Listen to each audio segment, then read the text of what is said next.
फरमा दानिशवरान खुसूसन सदर मोहतरम व साद मोहतरम अली जनाब अलहाज मोहम्मद शहीबुर रहमान साहब व मुदर्रिस फदील जामिया इस्लामिया हाफिज असलीर साहब रुकन शोरा एलानी जमीर अहमद साहब, आज के मेहमान मोहम्मद शरीफ साहब, हम आप तमाम अहबाब का शुक्रगुजार हैं कि आपने अपना वक्त कीमती वक्त निकाल कर यहाँ पर तशरीफ लाए और हमारे जलसे को कामयाब और कामयाब बनाए।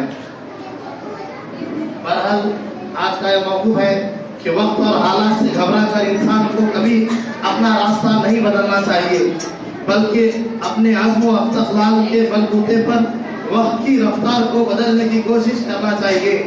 दुनिया और समाज में तब्दीलियाँ यूं नहीं आती, बल्कि दुनिया और समाज में तब्दीलियाँ यूं ही नहीं आती, हर इख्तिलाफ के पीछे किसी न किसी की कुर्बानी छुपी हुई होती है। आज आपके सामने हमारे हिंदुस्तान का जो नज़ारा है, आज़ादी हासिल करके जो शान से जीते हैं, इसके पीछे उलमाए कराम, मुस्लिम दानिश्वर और खुसूसन डॉक्टर अबू कलाम आज़ाद की खास करके जो कुर्बानियाँ हैं, इसी का नतीजा है। इसलिए हमारे असलाफ के इरादे बुलंद हैं, मंजिल का हुसूल इरादों से ही मंजिल मुमकिन है। इसलिए अपने अज़्म और हौसलों को कभी पस्त न होने दो।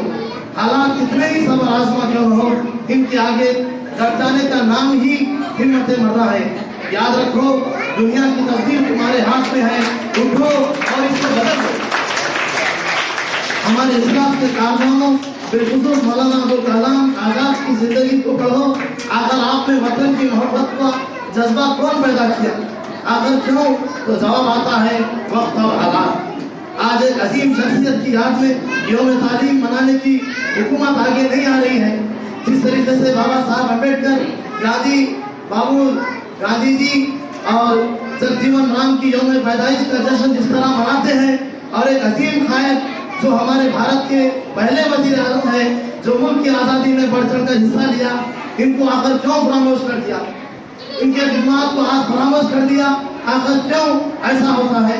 सुनो मेरे भाइयों, ये तुम्हारी खामोशी बल्कि तुम्हारी बेइज्जती का आज हमारे कायदीन को हम खुद याद करना नहीं चाहते। आज हमारे कायदीन को हम खुद याद करना नहीं चाहते।